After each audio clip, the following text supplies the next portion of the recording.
Oh, hey there. How's it going? It's been a little while since you guys have seen this car. I do apologize. This car just feels like it always gets thrown on the back burner.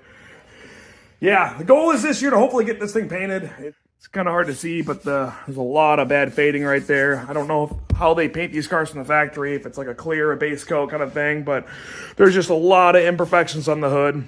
So I don't know how well we're going to get it, but there's thankfully not too many major issues that need to be addressed on the body. There is one big dent back over here that we have to fill. It's going to be the hard thing. I don't know if we're going to fill it. I think we're going to try to do like a almost PDR, but not really, just kind of hammer it out. There are some body dents behind stuff like this trim right here, which I really don't care about because it's going to be held up by a piece of trim, and the car's going to be covered in stickers anyway, so a lot of these don't necessarily matter, but I still want to do a decent job. It almost looks like there's a, you see that right there? It almost looks like there's a paint line right there. I wonder if this thing was repainted at some point in time in the past, but who knows? We'll figure that out as we get further along into the car. I'd slated out on the road, but it is road legal. It's registered and insured actively. So this car was off the road for 20 plus years.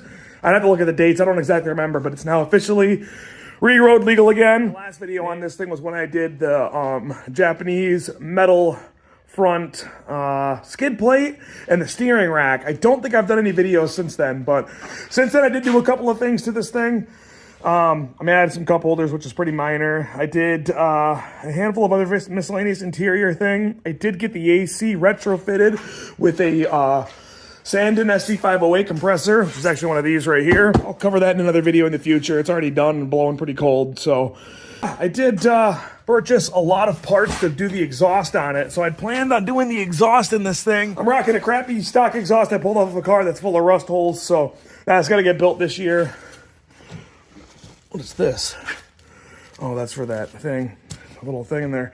Oh, another thing I did is a headliner. I put some LEDs in it, painted the headliner black. It may not look the best in... Oh, it's actually missing a visor over there too. I should probably go put one of those on it real quick.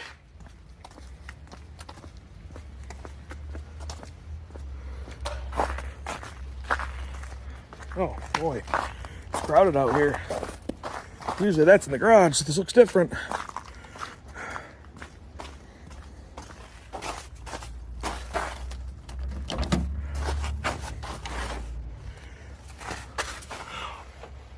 Ugh.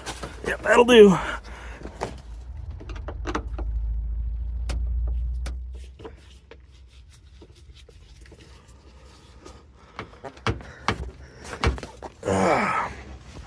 There we go. I'm gonna clean that up. That looks gross. But, well, while we're here, let's discuss Thunderbucket. She's missing her dashboard and her heater stuff and a lot of other things. Well, unfortunately, the time has come to let this old girl go. Now, you probably remember I did give this car to Alex, and he had a second kid on the way, and I just don't think it was right for him. It was not a perfect car, and I don't think he really cared for all the issues that it had. And so he gave it back to me, and I drove it for a while. I drove it to the meet and greet, and I was actually planning on daily driving it all winter long. And then, like, November 20th, it dropped compression for the second time in that cylinder 4. If you guys remember, a year back, I had compression issues, and I got it to like 100. Yeah, well, now it was like 24. So it's cooked. That valve needs to get replaced, and or possible head gasket issues. I don't really know. There's a lot of things, but it was just straight missing. And so it needs a motor, or it needs the motor gone through. And although that's not the worst thing in the world to do, I have cars all over the place and that always need work. There's another project in the carport right there. It's just, I can't keep putting all this time into Thunderbucket, unfortunately. The floors are half stop signs, half sheet metal that I've gotten bartered out. Self-tappers, about a whole entire tube of seam sealer, kind of keeping the floors together. It's just rough. It sucks. I love that car. It's been a great car, but unfortunately, she's reaching the end of the road because I just can't keep putting time into it, sadly. But it is what it is. Rest in peace, old girl. Pour one out. I'm drinking a Mountain Dew Purple Thunder in her honor every time I crack a cold one. So, all right, let's get back to the garage.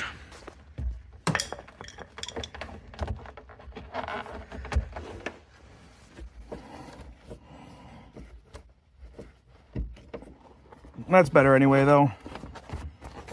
Alright, So I got the hood popped up here underneath here, and I'm getting ready to put in this headlight harness. So I am no lighting expert.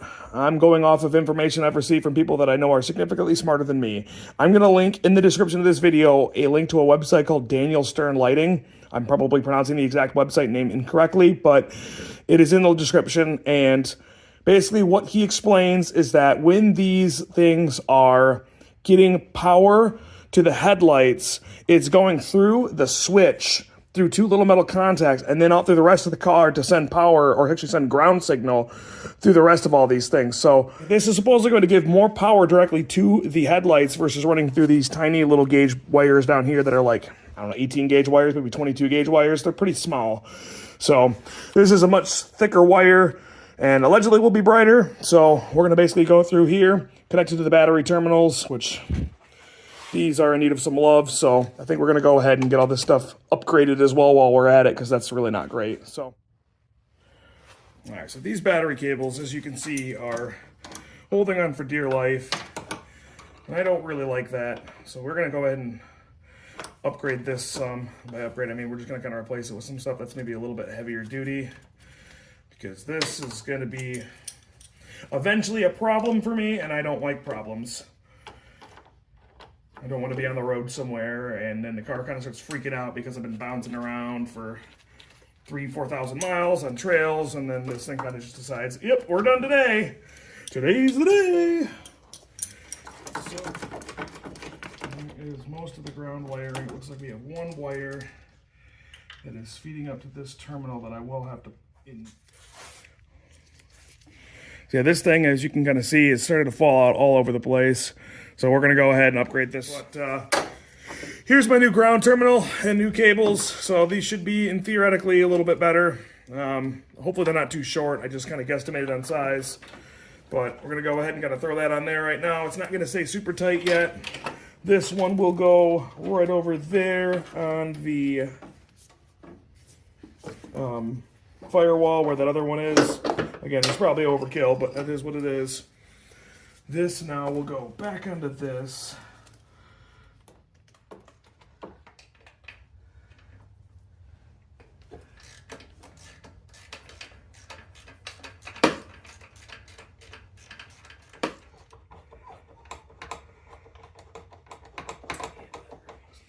Alright, so this thing is slightly longer than a foot. Whoops, sorry other car. So I got a 1.5 foot long one. It's got 3/8 ends on it, which hopefully will fit. Oh yeah, we're good.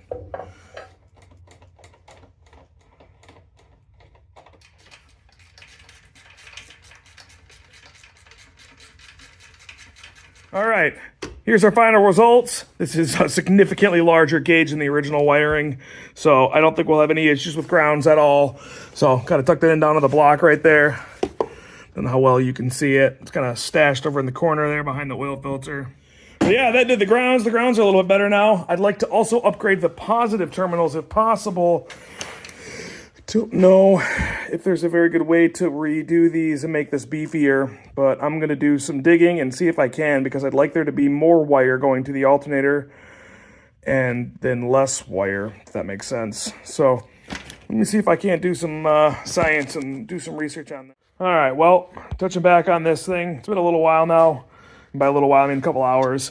So I ended up just running this wire right here along the bottom to the alternator and just kind of connected to the new positive terminal. Kept all this original harness all connected to the same, and the original wire to the starters all the same too. So I don't know, I am going to put in an inline fuse right in here because I do not have one at all. But for now, this is just going to kind of sit underneath here. Now we're going to go ahead and get this H4 harness finally actually connected. Time to get this thing plugged in. Let's see how this goes. So we got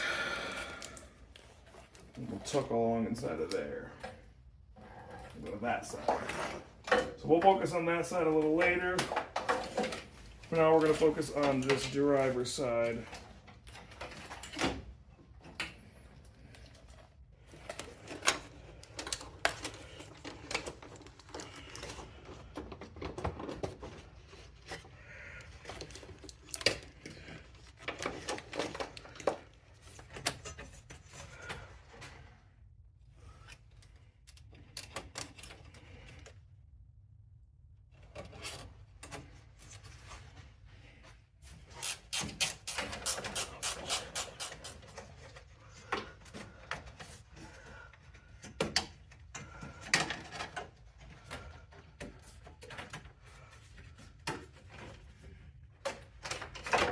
All right, so positive cable's all hooked up. Bigger ground is all hooked up. Bigger ground of the engine block is all hooked up, and a bigger firewall ground is all hooked up. I do think a 1.5 cable was probably a little bit of an overkill, and I probably could have gotten away with a 1-foot one, but it's pretty flexible. I don't think it's really going to be a problem. So now I got the wiring harness all plugged in as well, and this ground is not my favorite, but that's got a lot going on it, and I don't really know if I can add too much more to that. This may get routed over to like that on a later date, but all the cable is tucked all along this core support right here, and it actually fits pretty good. The hood release cable still has plenty of room to operate. This is kind of tucked up more so out of the way. I was able to just pull these clamps back and fish underneath here. So I think it's going to work pretty good. Don't mind me, I'm just kicking things. And then I got the relay system kind of plugged in over here. There was an open hole right there, so I just kind of plopped it in there. It's at least out of the way of the battery. This headlight ground is hooked up right to the battery ground directly, and then the positive with the fuse right over here is just kind of tucked in through one of these small holes right there. So everything looks pretty well factory. All right, now the final piece of the puzzle I was looking for, which is this right here. This is a Jaguar XJ6 alternator. Show you the final piece of this big 3 upgrade that we're doing here to the rally car. Hoping this will work. There's a guy in the Tercel 4-wheel drive page that did a big alternator comparison thing and has a bunch of different alternators that he had checked measurements and dimensions on and found a bunch fit. This alternator right here has the same distance down there, the same size pulley, the same width pulley. Actually, it might be a touch wider, but it's the same circumference. It's like a 72 millimeter or something like that. I don't recall offhand. But the connection is the exact same too. The only difference is this is going to be on the back side versus on the top, which I don't think is going to be an issue. There's plenty of room back there. So we're going to go ahead and swap this alternator out. I'm probably going to have to modify this bracket a little bit because this does appear to be a little bit larger, but let's see what happens and hope this fits well.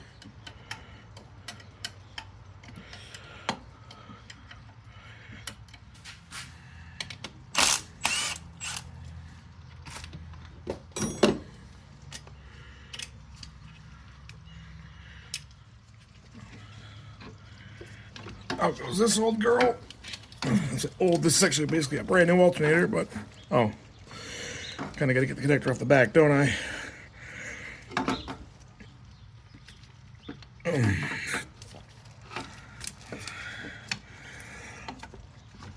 There we go. All right, so here's a quick side-by-side comparison of these two alternators. Obviously, the Jaguar one is on the side over here with the stock one. Stock is 60. This is 120 amps. So, actually, I got this upside down. It's going to be more like that. See the ears? Very, very similar in size. Where these mount, very, very similar. Offset seems to be somewhat further back. So, we're going to see how this fits. I'm hoping this thing fits in there pretty well. But we'll find out right now.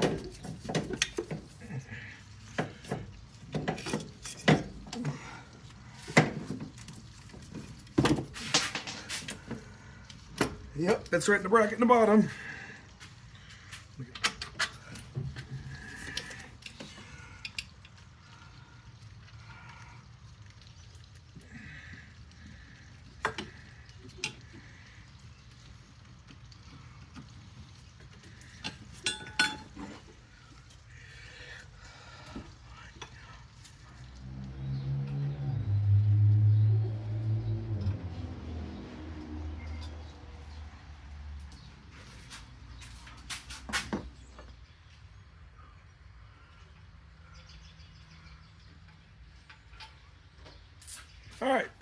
All right, alternator all connected.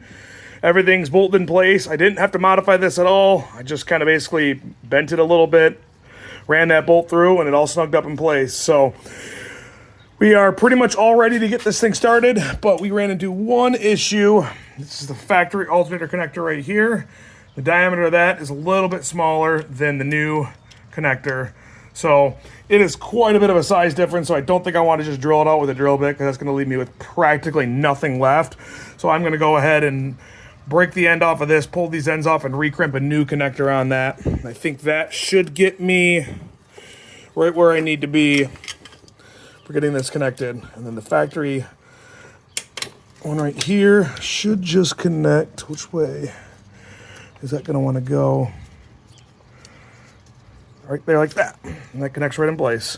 Now all I have to do is tweak this one. We should be good to go. See what happens. All right, ran out to Harbor Freight, picked up a hydraulic wire crimping tool, picked up some battery cable lugs from the AutoZone. Got it all crimped on there with a better connector that actually fits it this time.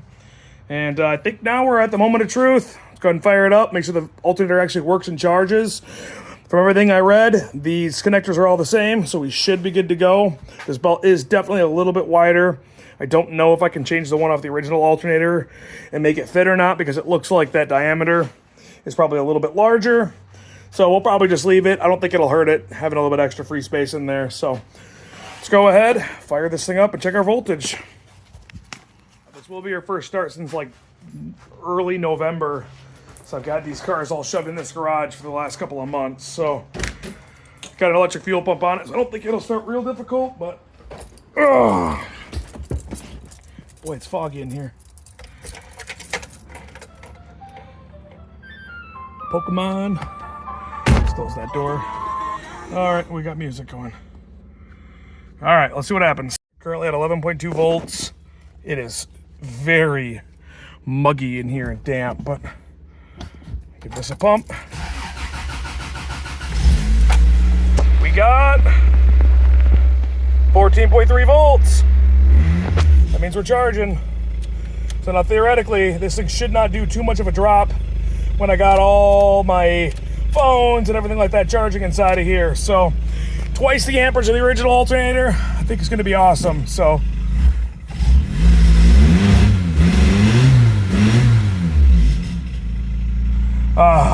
happy to hear it. Well, we'll go ahead, do some more testing on this a little bit later on once I get everything loaded out of the garage, but it's going to wrap it up for me today.